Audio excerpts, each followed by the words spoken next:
Hey, what's up everyone? Nick here. Welcome back to the Evil Within Platinum or Let's Platinum series. We're gonna pick up right where we left off. So I'm in this little mirror portal room right now where you do the upgrades and the saving, exactly where I left off at the end of the last video. So let's very quickly do a little bit of item management. You remember in chapter 3 I picked up the shotgun. Looks like I took a little bit of damage, so I'll heal myself up. I also have the handy dandy crossbow. Looks like I'm pretty well stocked on agony bolts, and so now we are going to go back to the it's a little difficult to use. This is gonna sound stupid, but it's a little difficult to use words when I'm describing this game because, as I've said, the plot is a bit complicated. It's a bit challenging to follow. And so when I say, like, I was about to say it's time to go back to the real world, like where I am right now, but then as you'll see later on in the game, a lot of questions come up like, is this actually the real world? Where exactly am I right now? Because clearly there's monsters and weird things going on, so is this really the real world? Now, all of that we will learn more about in due time, but if you remember, we left off halfway through chapter 4. We got all the collectibles except for the keys. I still got to get those. You know, we did a bit of exploring, and now we're going to carry on with the story. So this room, or this house I should say, that I'm in right now, this is optional. You don't actually have to go in here, but there is a collectible, or sorry, there is a trophy involved, and so that is why we are here. That particular trophy involves going into this room here, so in my typical fashion, I like to try to do all exploring before, you know, before moving on to the actual story, and so that's exactly what I'm going to do. I'm just going to take a moment to come upstairs, make sure I don't, oh, whoops, did I drop that? Pick up the axe. So there is going to be an enemy up here, which is why I grabbed this axe, because it's an instant kill, and I think, if I remember correctly, I might be mistaken, but I think this particular enemy actually is already carrying an axe, and so that's always beneficial, because you use an axe and you get an axe back. Now I think the enemy is through this door here, so I'm going to try to open it quietly. Now if the enemy sees me, it's really not a big deal, but if I can, there we go. So yeah, you can see he's holding an axe, so I might as well just not even give him a chance to use it. I could have stealth killed him, but I really do like the axe kills in this game because the enemies just, it's very unrealistic. Like when you hit an enemy with an axe, you don't just cut off their hand or their head or whatever. Like their whole body just seems to explode from one strike of an axe. And I don't know if any of you have ever actually swung an axe, but I have, but only through cutting like firewood, and I don't think it would cause that much of an impact. Nevertheless, I am not a woodsman, I am not a lumberjack, so I'm not very well equipped to speak on the full capabilities of a standard hand axe. Anyway, we're going to come into this room here. Now, our little sub-objective is behind that curtain. Before you go in there, though, I'm going to sneak into this room. I think there is some green gel. Let's make sure. Yeah, it looks like there's nothing else in here. Matches, but I think I'm full on matches. Okay. Oh, shit, I dropped the axe. Ah, that's alright. I don't really need it. I'm just going to use the shotgun on this guy anyway. So here we go. Don't you fret. Doc, no, don't. Valerio, it's me. The doctor is here. This is my brother, Valerio. Leslie's original doctor. Peel away.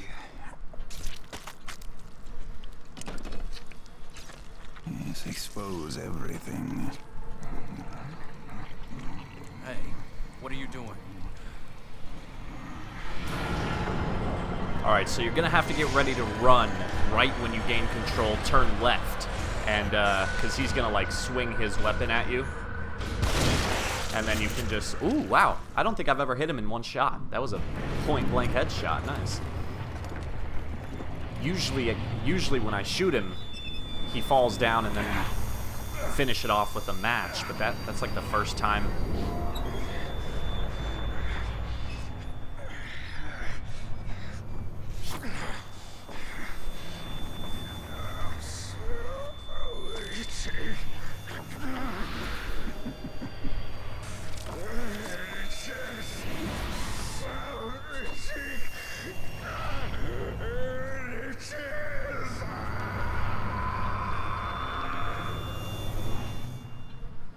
So, there we go. There is the trophy. Home is where the hospice is. Now, there's actually a key here. What you want to do is inspect this x-ray. You can see there's a key, like, lodged behind this guy's spine. So then you turn around and you're going to be... You have to inspect it first, but then you're given the option to actually interact with the body. I think it'll tell me in a moment that I can... It should tell me I can... There we go. And so I'm going to cut this guy open.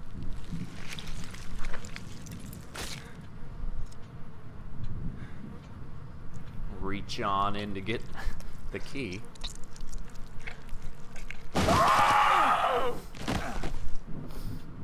So I knew about that jump scare. But I wanted to be quiet in the hopes that if you haven't seen this game, hopefully that jump scare got you. And if it did, I apologize for being an asshole, but I just wanted to do that. But yeah, I can't remember what it was. There was a particular series that I did recently, and during my commentary I was talking about how with my commentary, because typically most people like this, but some people don't. With my commentary, usually I talk continuously. I'll talk throughout the entire game, except for cutscenes, of course. Now, I'm just going to go in here real quick to make sure I got the collectibles, because I remember coming in here, but then I saved my game, so I just want to make sure, just for a moment, make sure that this document got picked up and registered and everything. But yeah, so I was talking in this commentary about a lot of times when I'm playing horror games, if I'm ever doing commentary and then if all of a sudden you just hear me stop talking, or if you notice that I'm being like unusually quiet, that's usually a good indicator that there's about to be a jump scare, because I like to try to shut up during the jump scares. That at least the ones that I remember. I like to try to shut up during them. That way they scare you, because unless you've played the game, you won't be expecting it. And that's just something I like to do. Now, anyways, we are continuing on with the Chapter 4 objective, and there's not a whole lot left to do, but he's going down there. You know, this will carry on into Chapter 5. And Chapter 5, if I remember, you know, I know this game pretty well, but a lot of the chapters kind of, you know, over time, things just kind of merge together in your head and you lose that distinction of, wait, what's what? And so, if I remember correctly, Chapter 5 is fairly long, and so... we'll see. You know, my plan, at least at the moment, is probably just to beat Chapter 4 and then do half of Chapter 5, or, you know, just get into it and whatnot. But there's still a little bit left to do in Chapter 4, so let's not get too ahead of ourselves. We're going to come into this photography room here. I think these are called black rooms. I should know that, but I can't remember, like, the place where you develop photographs. I want to say they're called black rooms, but... I don't know. I can't remember. But anyway, go back here, Leslie. and you'll see Leslie. Oh, thank heavens. Dr. Jimenez is here. Settle down. Wait, Doc. Okay, I think something's coming. so we're going to be introduced to a new enemy type here. What I like to do is take out the crossbow, shoot a flash bolt, and you could see that the enemy, it's an invisible enemy. they drop a lot of green gel, and the flash bolts are a very useful way you to still out take there? them out. This place is a death trap. Is there anywhere safe at all? I think that's unlikely. Okay. So Jimenez is going to take Leslie out. Before you follow must be them, going this way. there's some green gel. You could see it directly in front of you, and then there's also some behind you. But again, you'll see actually a lot more of this in Chapter 5. There's going to be a lot more of those invisible enemies, and the best way to take them out is to shoot a flash bolt just kind of right in front of you. You have to time it somewhat well, but you shoot the flash bolt, it stuns the invisible enemy, and it knocks them out of that camouflage, and then you could just follow up with a stealth kill while they're stunned.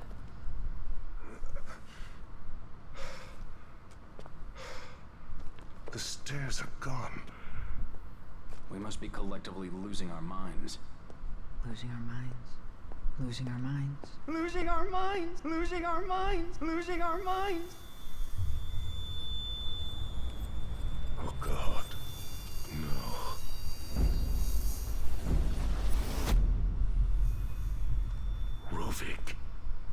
It is you. Leslie. Who the hell are you? No. Don't follow. Okay, so we are going to follow Ruvik, even though Dr. Jimenez clearly just told us not to. And Doctor? Leslie? again, if you've been listening along to the story, the name Ruvik has been dropped a couple times, very subtly. Like, you'll hear Jimenez just kind of muttering to himself under his breath, and he'll say, like, "No, could this be Ruvik?" And we've also seen a couple other hints at this character. So if you remember, I think it was the very first collectible that we picked up. The person who wrote it, they signed off with the signature of R. And so R could obviously be many things. It could be Ralph. It could be Rebecca What is Chambers. going on here? But I'm likely guessing in this context, it's Ruvik. Okay, so let's carry on. This is the last part of... Actually, no, it's not the very last part. You're going to be transported to this room here. I don't know what you would particularly call this room, but there's going to be a big fight. And so, again, as I just personally like to do, I am going to get some collectibles before we engage in the fight. So you're going to go over this lever here, pull it once, and you'll see this body pop out. And if you pull it a second time, you'll see a key statue come out. And so that's going to be the last collectible in this level. And then, of course, there are just a couple other things. Watch out, there's a tripwire right here, so we'll go ahead and disarm that for parts. Now, that door right there, don't go there yet, because that will trigger the fight. And I think it's better to wait so that you can kind of scavenge the area first. So we're going to go over to this vent here. What time are we at? 13. And go ahead and smash that key. Looks like I can't pick up harpoon bolts. Now, there is another tripwire directly above me. I think there's a total of 3 in this room. So we'll go ahead and disarm that. You'll notice, too, that we're building up quite a big collection of parts, which is, of course, very helpful. Oh, I pressed jump. Come on. Okay, yeah, so here is the third... oh, careful. Jesus. Here's the third trap. Fuck you, the asshole. Damn it. That never happens to me. Alright.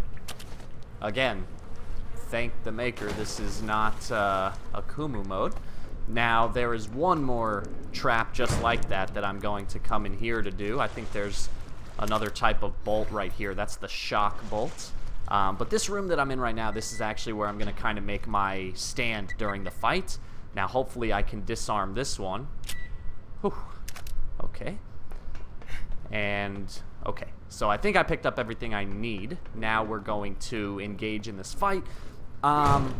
I pretty much, you know, I have a habit of when I play games, I am pretty good at adapting. Like, sometimes you can go into something with a strategy, but a lot of times, you know, things just go differently. The random number generators don't go the way you need them to go, and you need to adapt. But for this fight, I pretty much do the same thing every time, and I'll show you exactly what that is right here. So as soon as you try to approach the door, Ruvik's going to spawn. He's going to block your access. And then a bunch of enemies are going to spawn. And so here's what I like to do. I like to jump over these two guys. I think it looks kind of cool too. Now I'm going to run over here. I'm going to wait for them. Hopefully they come soon. Okay, I only got one, but you see one of the fat guys, he's gonna start chasing you, so you got to do that quickly. Oh, do not hit me. Get up this ladder. And now from here, I'm pretty much going to make my stand at the top of this ladder. I don't know if I have any grenades. Okay, I do have one grenade. That'll come in handy. Now, you don't really have to worry about the enemies trying to come at you from this direction. All you have to do is kind of guard this ladder. And so as you'll see right here, actually, this is the perfect time for a grenade. I'm just going to chuck one down there. Oh, he fell down too. Oh, and I got a trophy. Nice. 30 kills. So that trophy, the corpse's mount, that's for getting a total of 30 kills. I think it goes all the way up to like 400, so that's another one that will just kind of progress over time. Okay, let's use a little bit of pistol ammo and get some headshots on these smaller enemies. Haha. And... oh, you rat bastard. Alright, I think that should do it, actually. Oh, nope, there's still... wow. Oh, you just glitched through the floor, my friend. That's not what you do. Alright, that should do it. And you'll know that the fight's over because you'll see this little thing. So yeah, that strategy, that's one that I do every single time, no matter what difficulty I'm playing on. And it's not only for this fight, it's for basically any fight in any video game. It's just a general, like, military practice, strategic thing where you always want to get the high ground. You know, that was, that's just a pretty well-accepted combat strategy for, you know, throughout history. And so it's something that I have always carried over into video games. I think the best example is, you know, in my Resident Evil 4 stuff, during that initial village ambush, I go up to the watchtower and I just stay up there the entire time. In Chapter 3, when I fought the sadist, I did a similar thing where I stood on top of that little roof and did the same thing. And it's just, there's a reason things are well accepted, because they typically work. And in this case, the idea of getting the high ground during combat, there's no exception there. That's just people do it because it works. Like, otherwise they wouldn't do it. Now, we are about to be introduced to a character, and this is a very special character. This is something I'll talk about more later, but this game, when it came... well, you know what? For the moment, I'll hold off on this story. So you're going to come into this room. You're going to see some pistol ammo right there, and you're going to see some green gel right there.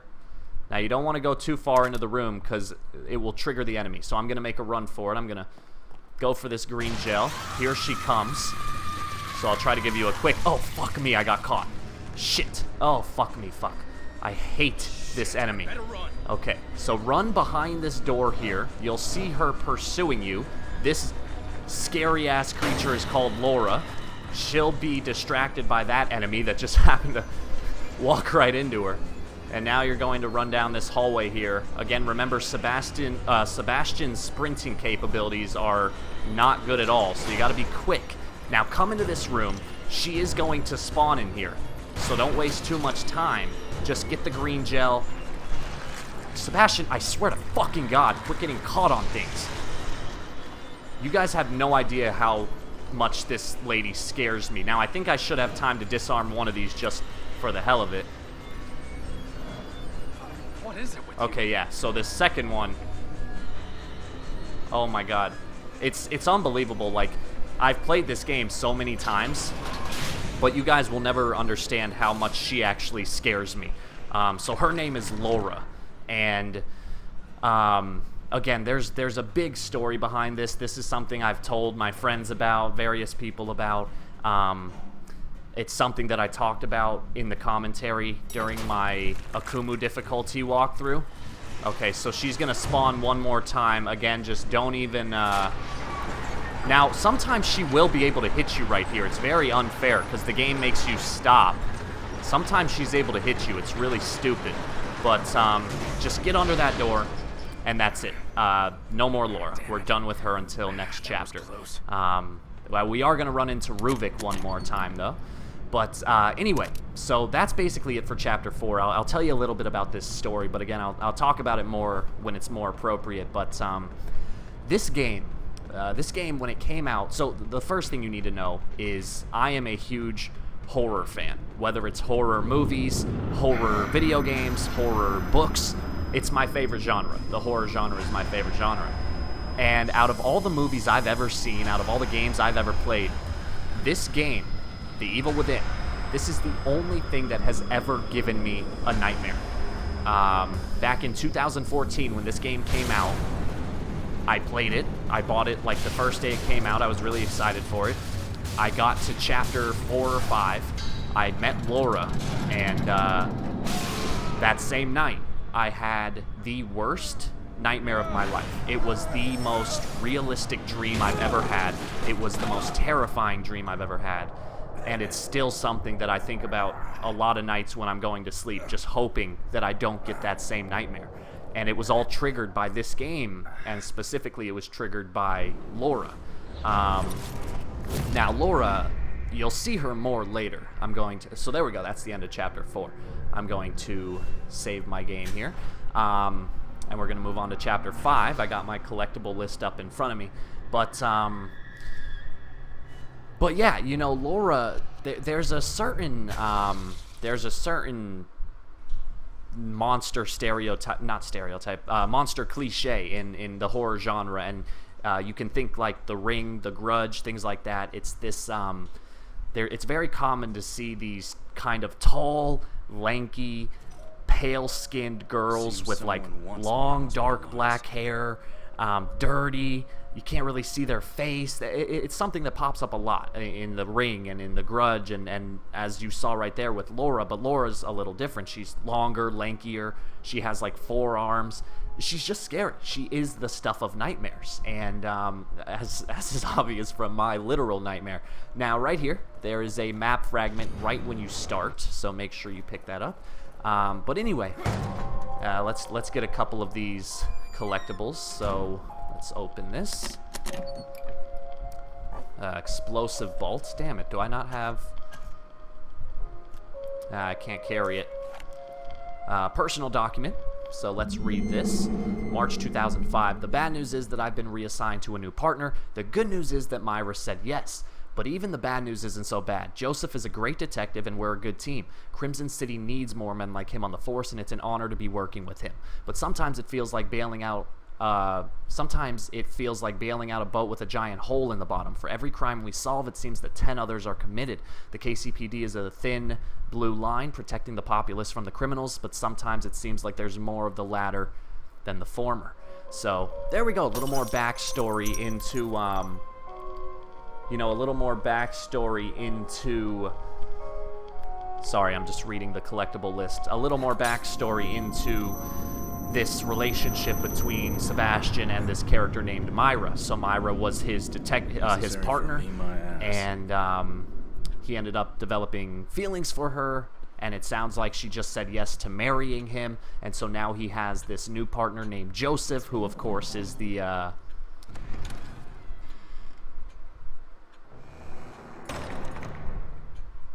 it says there should be a newspaper. Oh, the newspaper is in a different spot.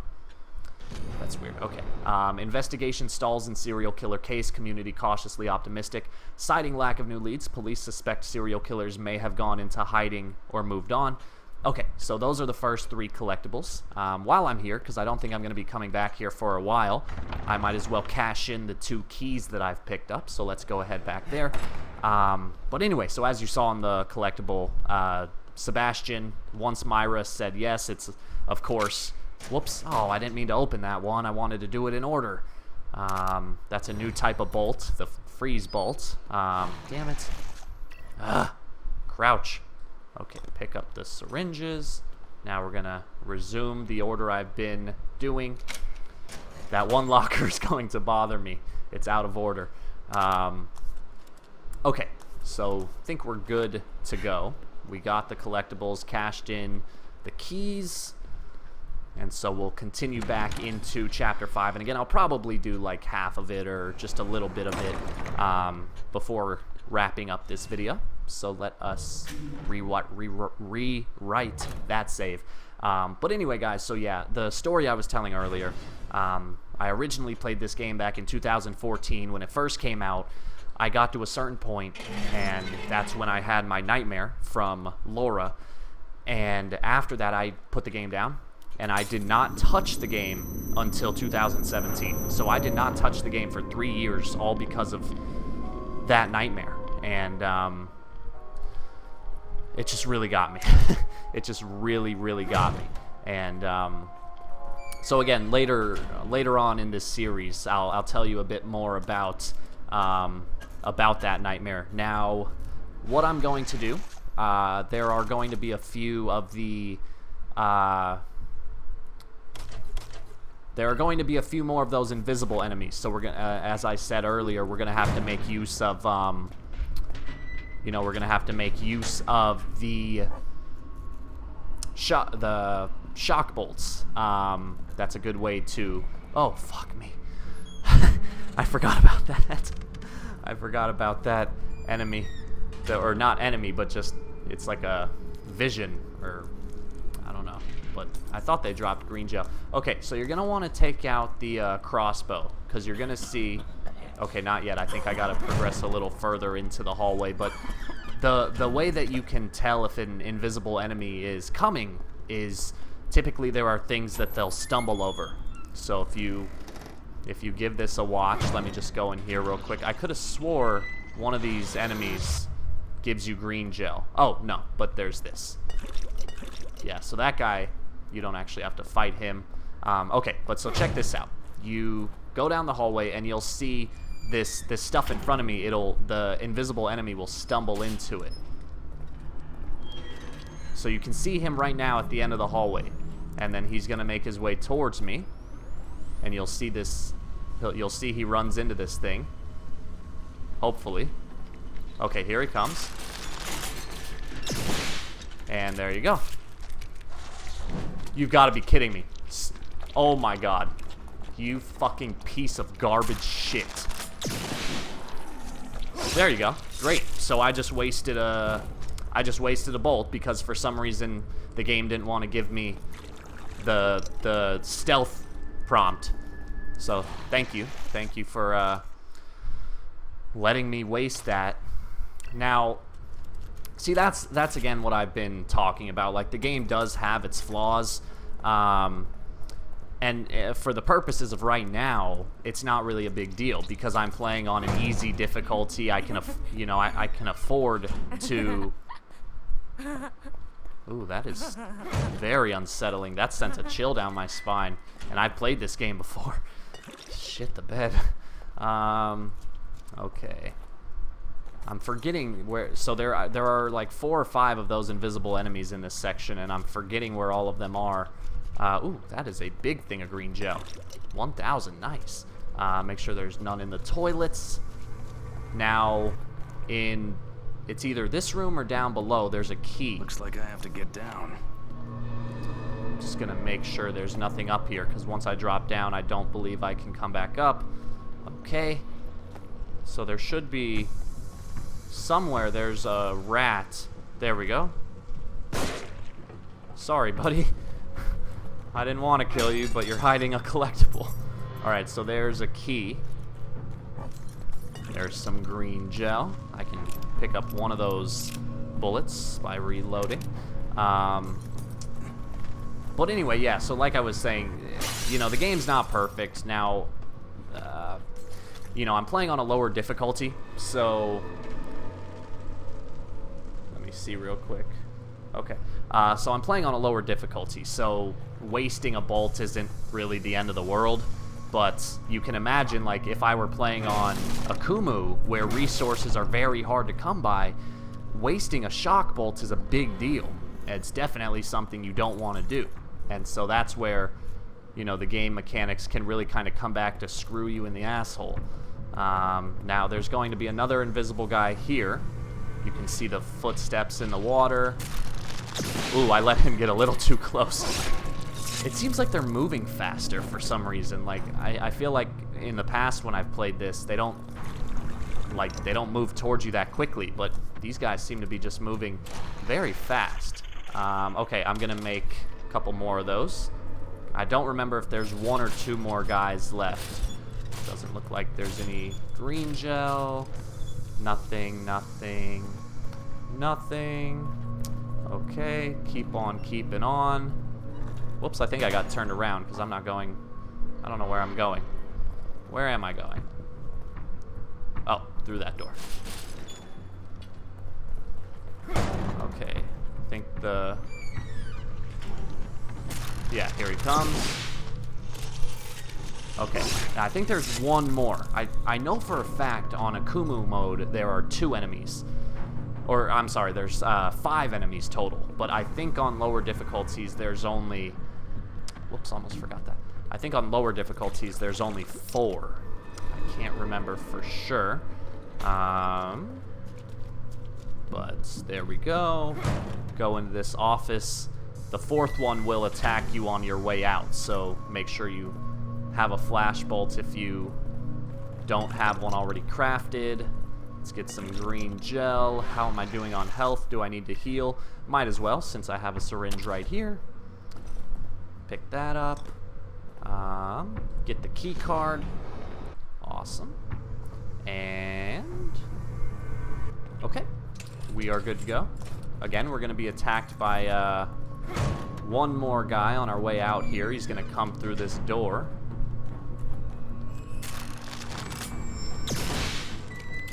And we're going to finish it off. Okay. Easy enough. Give us our green gel. No. Okay. I don't fully remember the complete layout of chapter 5. All I remember is that it's a pretty long chapter. So again, I'm only going to get through like half of this. I do remember there is a certain fight. There's a fight with both you and Joseph. So again, we haven't seen Joseph since chapter 1.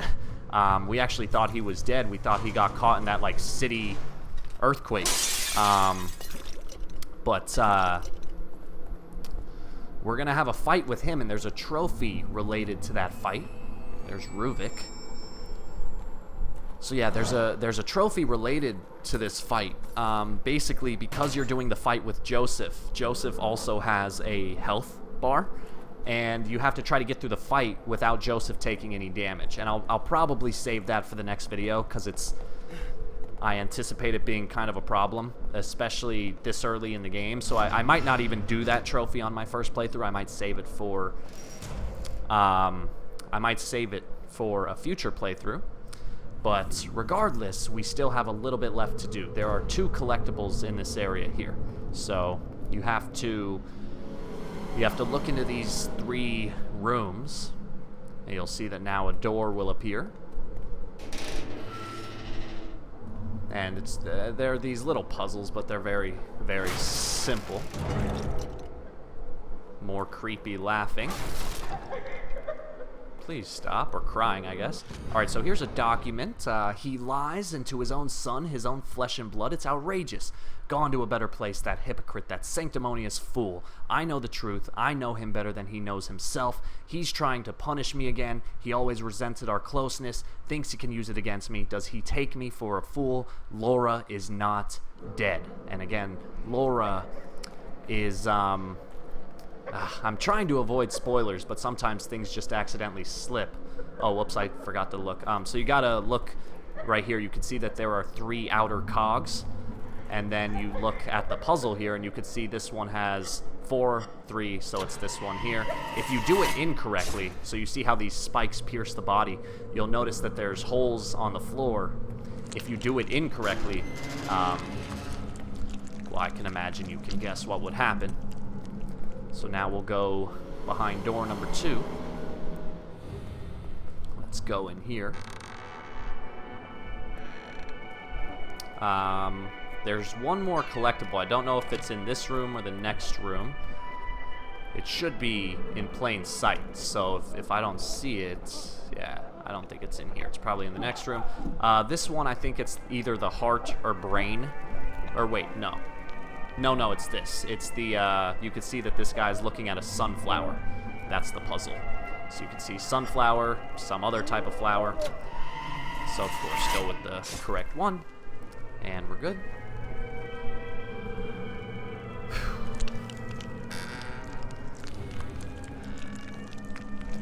Alright, and now the final room. There should be a collectible in here.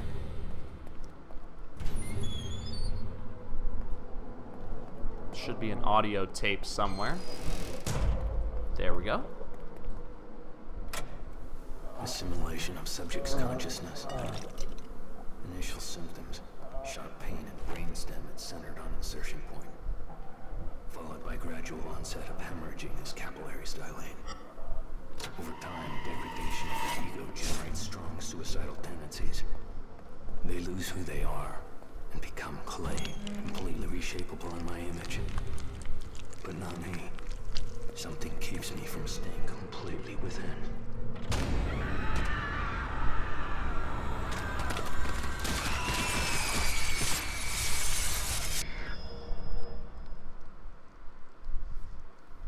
Okay.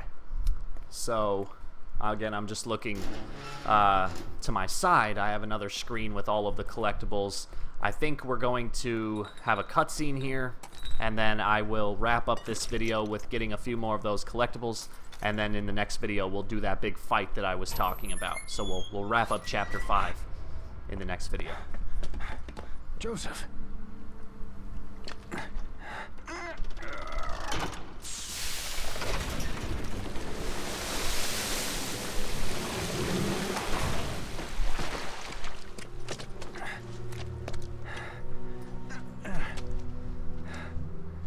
Thank God you're okay.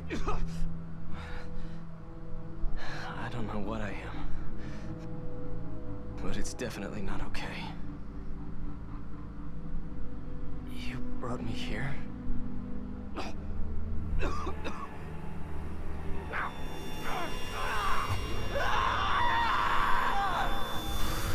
Jesus, what happened? My head feels like... Do you hear that? We need to get out of here. Can you move? Yeah, Joseph. Okay. So I gotta heal him. So yeah, now you can see. I hate when That's much games better. do this. When they give the AI characters a health bar. So not only do you have to look out for yourself, but you also have to look out for them. I remember the first time that ever happened to me was in this like game on the PlayStation 1. It was a get out of here Star fast. Wars game. And I think you were playing... Oh, whoops, I forgot there are more enemies here. Okay, so I'm going to try something that I've never been able to do successfully. But, oh, Joseph, don't fuck this up for me. There's an enemy in this room, and supposedly if you kill this enemy before they're able to see you, you can save yourself a big fight. But I've never actually been able to do it. I'm going to try to do it here. If I can kill this person... Yeah, see, it just never works. I'm never able to fucking do it. So what I like to do is, they're gonna, they're gonna come towards you. Come on. Okay. And you can see there's quite a few. So I like to shoot that oil, light as many of them as I can on fire, and then I run in here. A lot of them will actually just, because they're not smart, they'll run into the fire and they'll burn up. And you could save yourself a lot of ammo. Yeah, you see here, all of them ran into the fire. So So that, you know, that's the benefit there. I've never been able to do that, or I've never been able to avoid that fight. Like, I've seen people say that if you kill that one with stealth, you don't have to do that fight. Oh, fuck, that's scary. I forgot about that. But I've never been able to do it successfully. I'm sure it can be done. I just can't do it. But again, the good thing is, even if you have to do the fight, that's the easy way to do it. Is just utilize that oil on the ground and let the enemies run into it. And you'll have to forgive me. I need to look this up when I'm done recording. I'm forgetting what the name of the enemies are in this game. They have a certain name, like the Haunted or the Lost or the Taken. I for some reason cannot remember what the actual enemies are called in this game, and it's kind of annoying me. Okay, so again, I'm just kind of looking around, making sure I'm not forgetting anything. I'm looking for a ladder. I think there's an enemy in here. Forget stealth. I can't remember if I thought there was another enemy somewhere in here, but it looks like I'm wrong. So I'm looking for a ladder, because whenever I find this ladder, that's going to lead me to my next collectible, and then a save room. And once I get to that save room, that's where I'll cut this video. Ooh, a harpoon bolt. Thank you. Okay. So now, let's see. Looks like I'm not forgetting anything. So let's go ahead and go down these stairs. Okay. And there's going to be a cutscene here, I think, or something. This looks pretty sophisticated. Why would they put a bomb like this? Do you think we can get past it? Stand back. Let me see if I can disarm it. Okay. But anyway, yeah, when I was a kid, I played this game on the PlayStation 1. It was a Star Wars game, and there was this level where you played as, like, Qui-Gon or Anakin, and you were with Princess Amidala, or Queen Amidala, and she had a health bar, and that was where I lost the game. Like, as a kid, I just couldn't beat it. I could not keep her health up every time. It just always, that was my stopping point. What is it with this sound? I thought it was something electronic.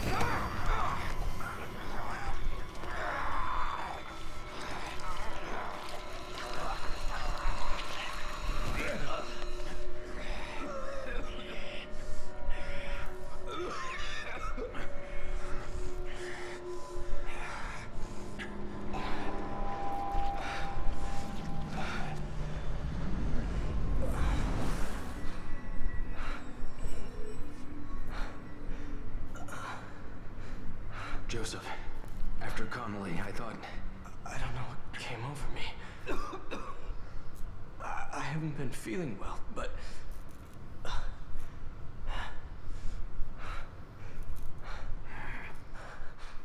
Look, let's just get out of here. There's something wrong with this place. Yeah. Clearly. Okay, so, here's the ladder. So we're coming up to the end of this video. Again, I'll do the rest of it, obviously, in the next video. But there are 2 more collectibles that I need to pick up before that. So we're going to climb to the top. And somewhere up here, there's a map fragment on the floor. Right there. Okay. Now, going through that door, that's what will trigger that big fight that I was talking about earlier. So like I said, I'm going to avoid that for the time being. Instead, can I not pick that up? No, I cannot. Alright, so let's go in here. And make sure there's nothing. There shouldn't be. The collectibles guy that I'm using says that's it. So I'm going to go through here, transport back to this area, and I need to pick up a newspaper. I knew it. What else could have happened? Okay, so here's the newspaper. Mental patients claim abuse. Abuse only tip of the iceberg. Patients at Beacon Mental Hospital claim they are being used in behavioral engineering experiments by unknown agency. so the plot thickens. I'm going to come over here and save my game. And the reason I'm saving in new slots every once in a while is so that if I, for whatever reason, need to backtrack, I have that option. I don't want to like keep overwriting the same file. But anyway, guys, there you go. So we finished Chapter 4. We got a trophy for doing something with Valerio. We got a trophy for 30 kills. That, you know, that will continue to go up. Got halfway through Chapter 5. Got most of the collectibles. There's still a couple. Like I said, Chapter 5 is pretty long. But anyway, guys, that's where I'm going to end this video. So as always, let me know what you thought in the comments down below. Hope you enjoyed it. Hope you're still enjoying the series. And yeah, so once again, just thank you for watching, and I'll see you in the next video.